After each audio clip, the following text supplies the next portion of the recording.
Picture this. You're sitting in a doctor's office waiting in one of those incredibly crinkly paper gowns. We've all been there, right? Well, welcome to This Explainer.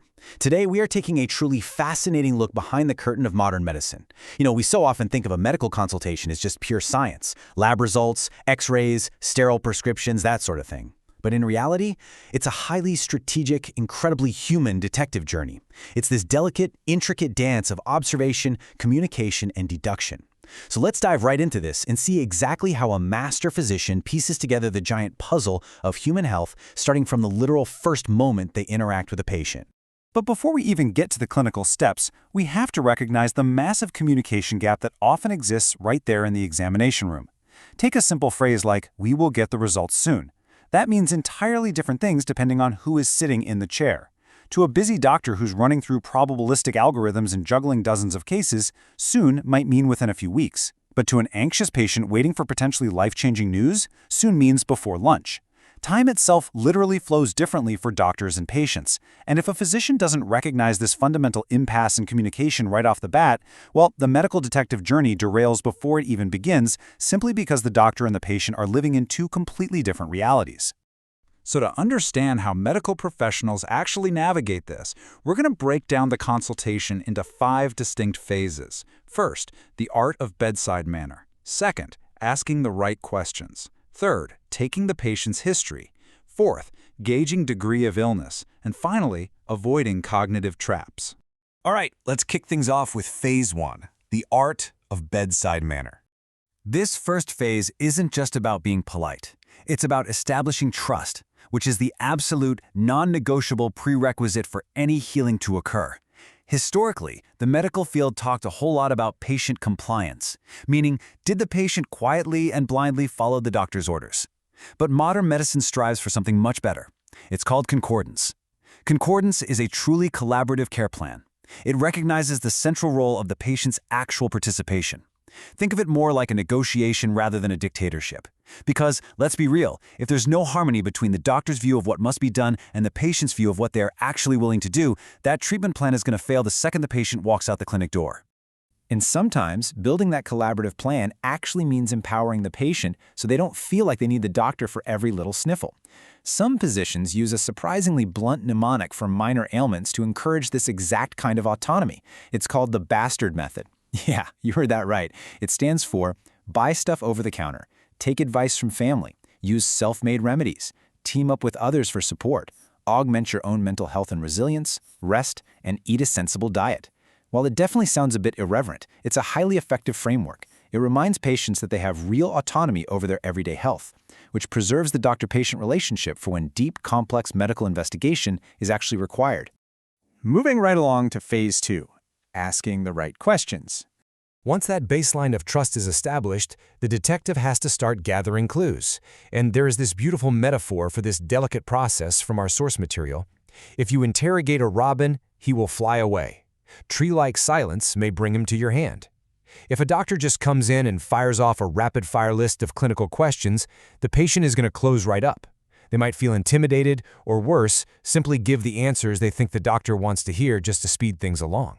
The profound diagnostic power actually lies in sitting back, suspending all judgment, and simply listening. And this brings us to what's known in the medical world as the golden minute. The absolute best, most valuable question a doctor can ask is just, "How are you?" or "What brings you in today?" And then, for the first 60 seconds after asking that, the doctor should remain entirely silent. No typing, no interrupting. The direction a patient naturally chooses to take their story during this golden minute offers incredibly rich, unfiltered information. They're going to naturally prioritize what's bothering them the absolute most. It reveals emotional context and hidden symptoms that a doctor would literally never uncover through some rigid checklist. Just notice the massive difference in questioning styles when we really dig into it. Say a doctor asks a leading question like, "Is your chest pain sharp or dull?"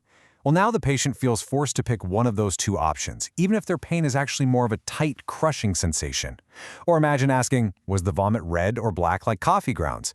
A patient, just trying to be polite and helpful, might agree and say, "Yeah, like coffee grounds," which totally tarnishes the actual story and could easily lead to a misdiagnosis. Instead, using an open imperative like, "Tell me more about what you are feeling," allows the patient to provide gold standard information without being boxed into a pre-decided rigid clinical format. Okay, that leads us into Phase 3, Taking the patient's history. Now we shift gears. We move from the conversational art of gathering clues to the rigorous science of structuring them. A thorough history is, without a doubt, the biggest single step toward a correct diagnosis. The physician takes these exact sequential steps to build a comprehensive map of a patient's entire life and body. It always starts with the present complaint, recorded exactly in the patient's own words. Then they get the detailed history of that specific complaint. Next up is past medical history. Has the patient had rheumatic fever, diabetes, or previous surgeries that might complicate things? Then we look at drug and social history, which, honestly, is quietly one of the most vital steps. A social history tells the doctor if the patient has stairs at home, what they do for a living, or who does their cooking. These are absolutely crucial details if you're planning a major surgery and need to know if they can safely recover at home. And finally, family history maps out any genetic risks. To see just how deeply doctors dive into a specific symptom during this history-taking, let's look at pain. They use the Socrates assessment. It is a relentless interrogation of a single symptom. Site. Exactly where is the pain? Onset. Was it gradual over weeks or sudden, like a thunderclap? Character. Does it burn, ache, or stab? Radiation. Does the pain move to the jaw or down the back? Associations. Is there nausea or sweating happening at the same time? Timing. Exactly how long do the episodes last? Exacerbating or alleviating factors. Does leaning forward make it feel better? And finally, severity, on a scale of 1 to 10.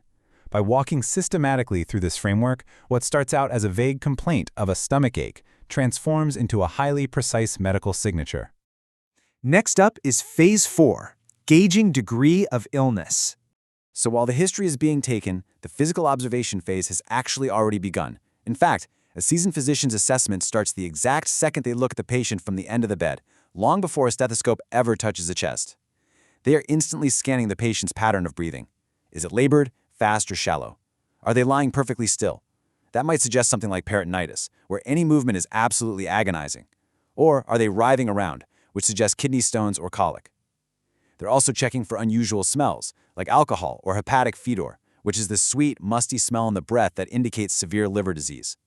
They'll even observe the nightstand for surrounding clues like inhalers or insulin kits. It's this rapid, holistic visual sweep that sets the entire clinical baseline. As the doctor gets closer, these initial observations rapidly build into highly specific clinical clues.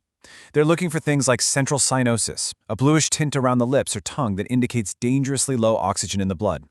They look for extreme pallor in the face or hands, which is a classic hallmark of anemia or shock. They watch for accessory muscle use in the neck, meaning the patient is mechanically struggling just to pull air into their lungs.